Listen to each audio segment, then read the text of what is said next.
I want to get to the riff of the week, though. That's it. You okay doing it on that one? Yeah, I'll do it on this one. Okay. I'll just stay away from that E string. I'll show you how to stay away from it. Like, what if you were on a gig and it shifted? What would you do? You'd have to baby it like this. Can't really tell. But you don't want to play it like this. Because you have that gnarly buzz. So we'll work around that. But anyway, there's the riff of the week. A G arpeggio, which is really just this. A B, a D, and a G. Doesn't sound like much. Put a little vibrato on it. So B, D, G. Almost. Open B first. Then the D and the G. Okay. We need to hit a tuner.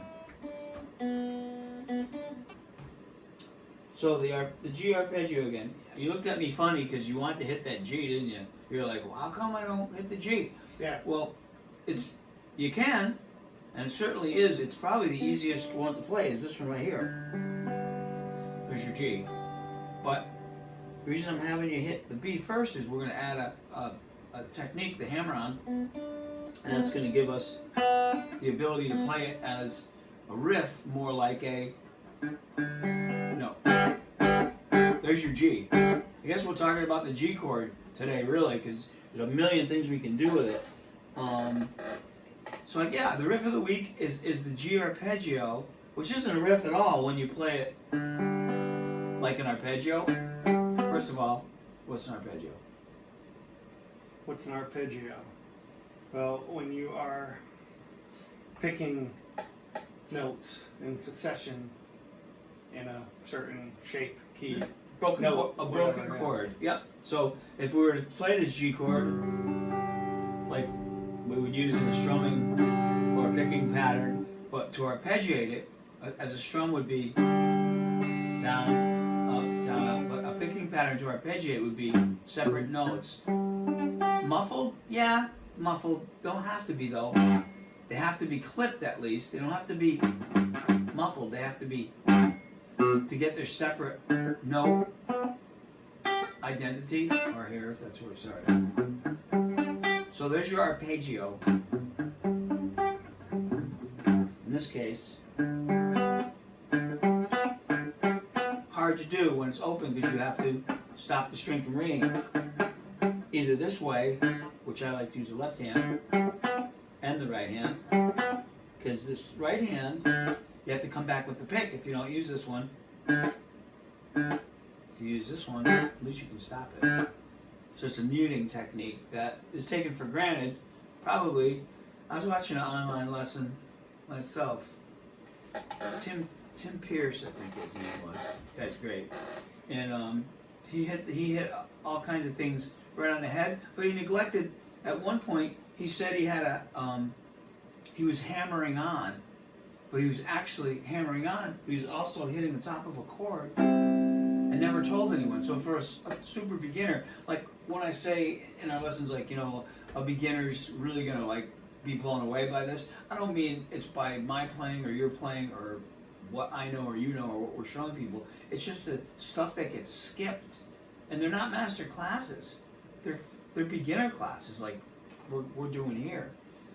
And they're not master classes at all, but these guys take for granted that a kid online isn't going to know that I actually strum the top of this C chord. Well, it should be a G, but I'm choosing the C here because we're here. Like that. That's the top of a C. Who knows that? Kid's not going to know if he or she's playing these type 1 open first position chords, that this C could be this. So that becomes the top of that. So strumming the whole thing like that, which gives you that chord. There's another arpeggiation. Oh, watch this. How many times have you heard that? And in other words, the riff of the day turned into something, another type of arpeggio. So, that little turn we took on the arpeggio, see how many places we can go with just 3 notes? Yep. But I want to use them in this order.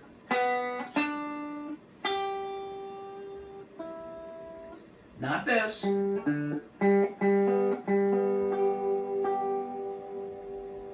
Because I want to do this. Now, right here. And then flop it. And then you're going to give me an upstroke with your right hand. Actually, I'm sorry. The second one's you're gonna have a down and then pop up. And then down quick.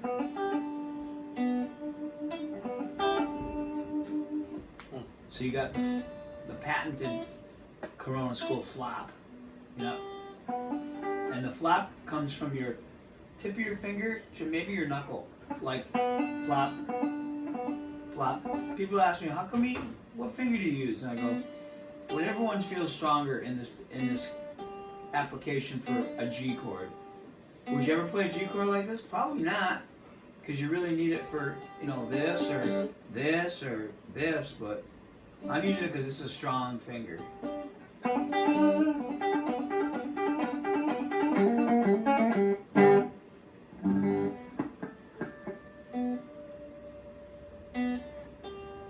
That's it.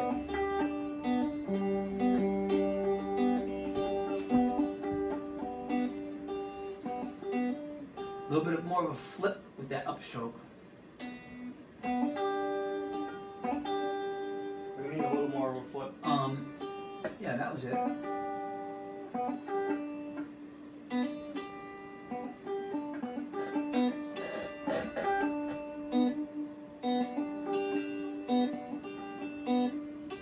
Gotta get that second string back though. Finish it with a D. 1, 2, 3, 4. See that last note? No. If you rewind it, you'll see it. You're not hitting it. So it's B, D, G, D.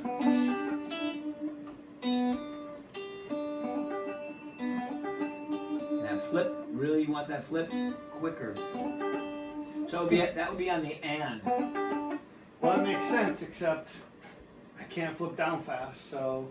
So what part can't you do fast? The right hand pick flip or the drop from your left finger? hand drop. So it's from your finger to your knuckle. You gotta tell yourself flop, flop, out.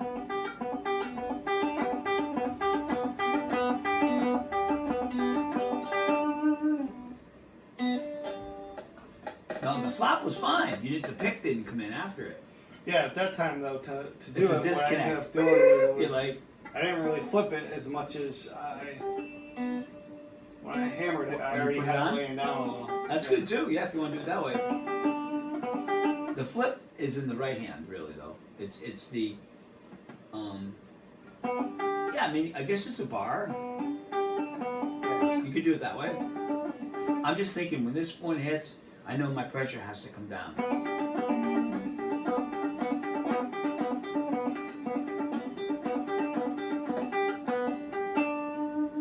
See, I'm taking you technically accurate, where I feel like you're hammering out with your fingertip, and then you're flipping it down. But that, especially from a beginner perspective, if you can call me a beginner, is slow.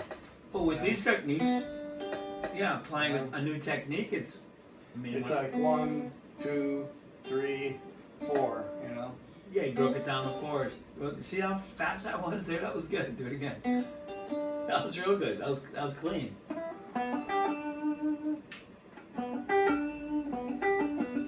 Now, your choice with that is, do I go vertically? Do I go linear? Do I go this way? Either way. But you got to figure out, you're going to use it to join a chord progression. It's part of the G, so you really...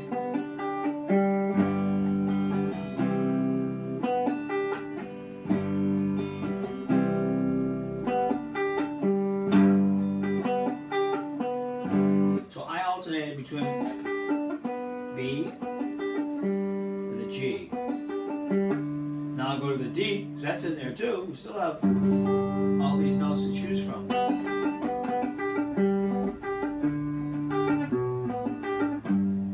So I played as the riff of the week. I guess why don't we say that? Because that was it. But why not add... There's that damn buzzy E. Bob Stanek, I need you over here with screwdrivers. Yeah. So...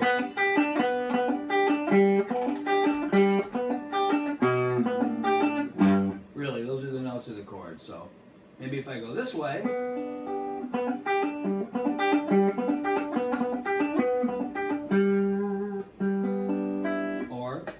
Instead of going this way, I'm gonna go.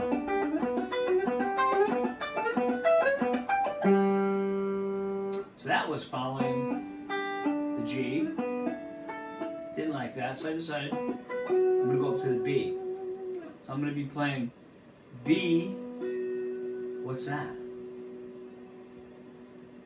What's that note? Good question for sure. So now we go back to 19 years ago. And how do we find this note on the neck? Oh, wow. 7th fret, B string. Yep. Couple different ways to find it. How are you going to find it? Well, we're playing the D. Mm-hmm. So that would make that the F sharp. Bingo. Perfect. So now I'm playing B, F sharp, and B. Here I was playing B, D, G. So I'm playing B, F sharp, and B. So what's that make it? Any educated guesses? Well, yeah, it makes it a B because we're playing the G. You moved up a full step, which you didn't like, which would have been the A. You moved up another full step, which would have been the B. Yep. But what do we have? We have a B and a what? F sharp. And how does that fall into the B family?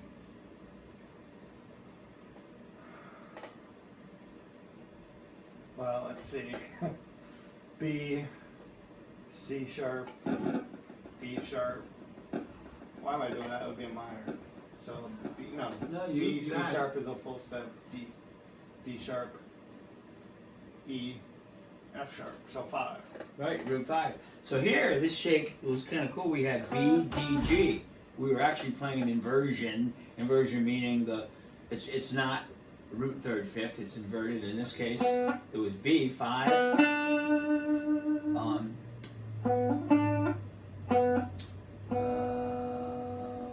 Third to root inverted that way.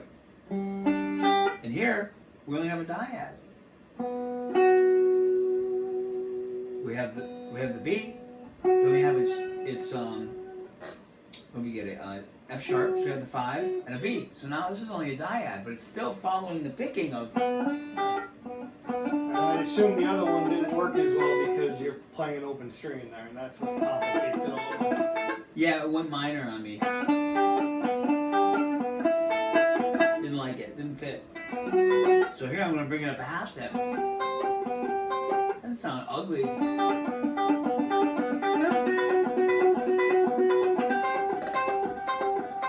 Almost sounds like it wants to resolve back to G. Right? So what the heck is this? What is that?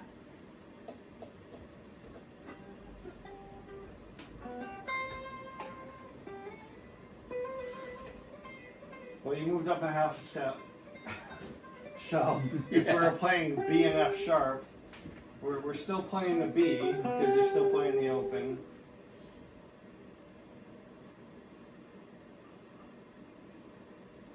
This is gonna be a good one. If you get this one, this will finish up our segment of the theory part of the riff of the week. Then we'll start playing it a little bit more. I don't think we're gonna get past the riff of the week today, which is okay. We don't need that damn E string anyway. A shameless plug for Death Wish Coffee. In my cups. Alright, so B, G,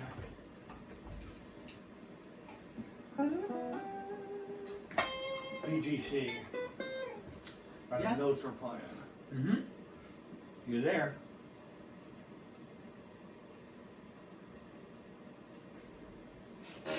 So what does that mean, right? Yeah. B, G, C.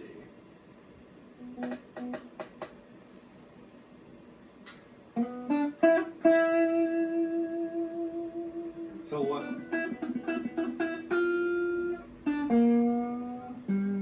I guess what key are we in now, right? Not, are we still in the G because that's where we started?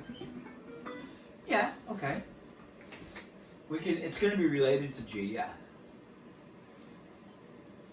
Then B is a third, but yeah, C is the fourth. So we're in G.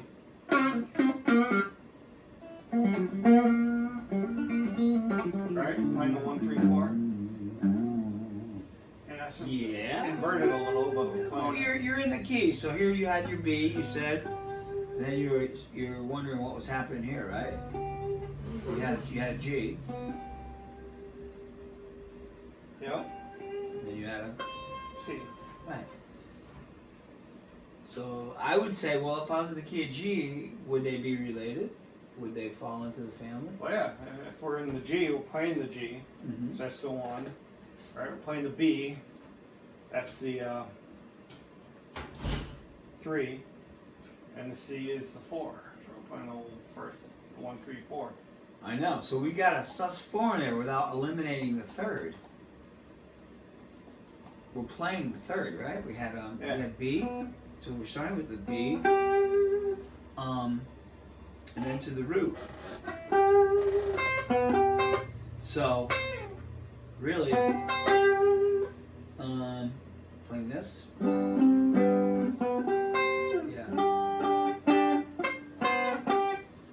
And that's it. If we want to resolve to G. I think I went up one more earlier. No. There.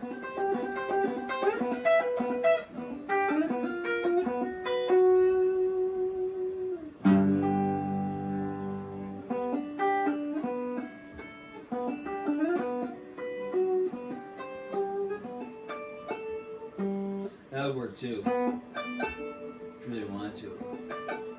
Your B. And an A. And a D. That's bad, man. It is. Oop, little buzz there too. Kind of like going up this way. If you think about it, it's like playing any of this really should work in the G.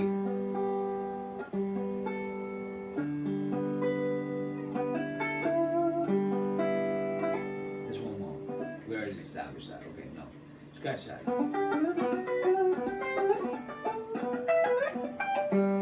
That's nice. So I went, let's just say G, B. I don't like the B. The B there, sorry, the A I don't like. Good. So to the D position, to the E position, we'll call it.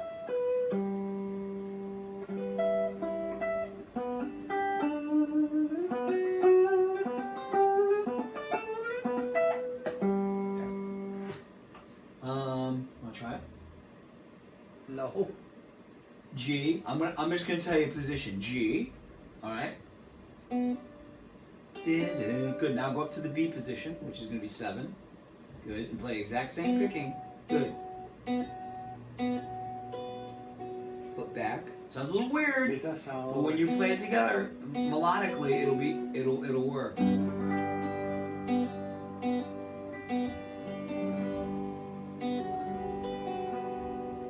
Half step. Full step.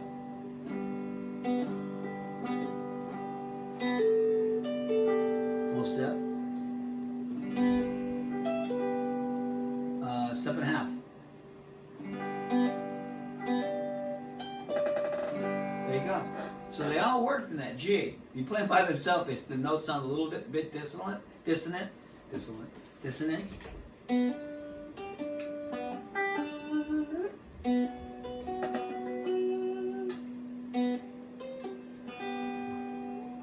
Yeah, and you don't have to use it that way. Just that's probably my favorite way to use it, I guess, if I had to put it. In joining chords. Now remember, you're still playing. You could just stay in that with that G happening through all the melody you just played. Or what if we want to change to it? Remember what that chord was? What chord? This one. It was a dyad. It was a B, right? It was Yeah. a sharp B. Was it a B major or minor? It was a major. It was? Sure. It's a dyad. There's no third. It's neutral. Well, then I'm not wrong. But if we needed to come It up could with work some, as a major or a minor. What you say? yeah, we want to get some DNA on it. No, really. If we're in the key of G, right? Yeah. It should be a what? If it was a triad. Major. Well, yeah, major, minor, minor, major, which would make it the third, which would make it a minor, right? Major, minor, minor. Yeah, so it'd be B minor. minor. Yep.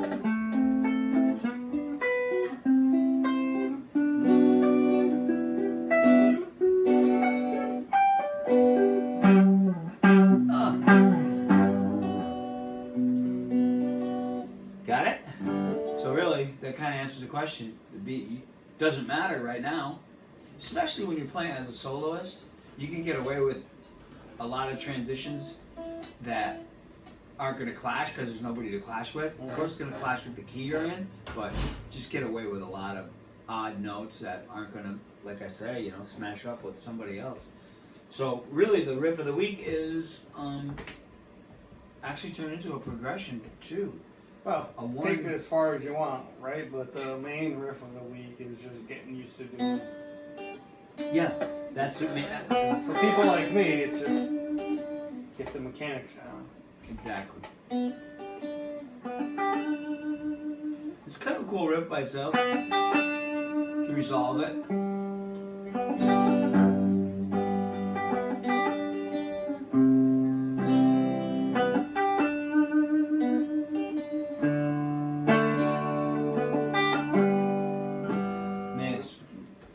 I guess I use it a lot without even noticing it because I was using it more in a, I was trying to use it, which is kind of weird, but it's transitional to what we always talk about as the major minor thing. So if this was really, I guess I should wrap up the riff of the week, and it was in G major, right? Or E minor, which is weird, but add a little bit. Was of that your gain. relative minor then? Yeah, I don't have any gain on here, but so say we had played it in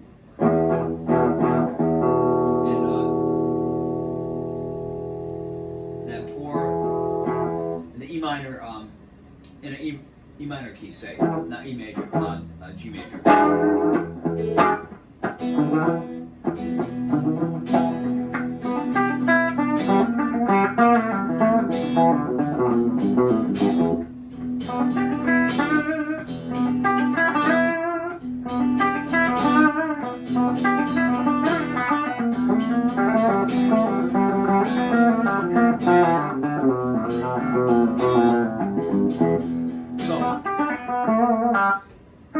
In E, I'm going to resolve to E, not the G. I mean, it could have been.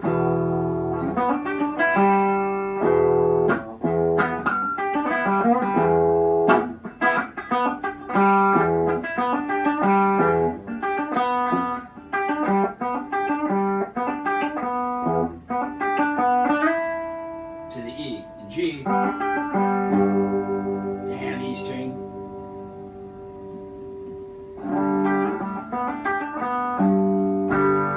E minor.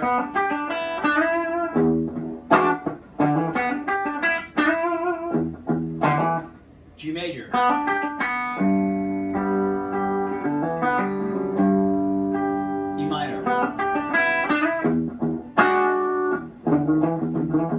what I mean?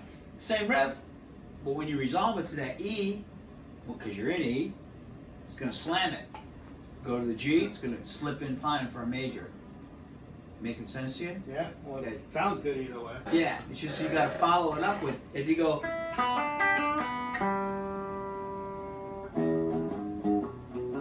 forget it. It's got to be something.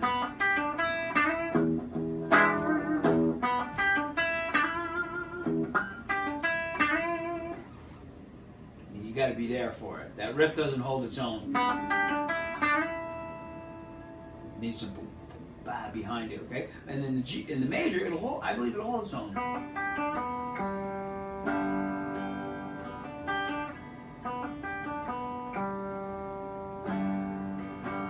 It's kind of more of a peaceful riff than that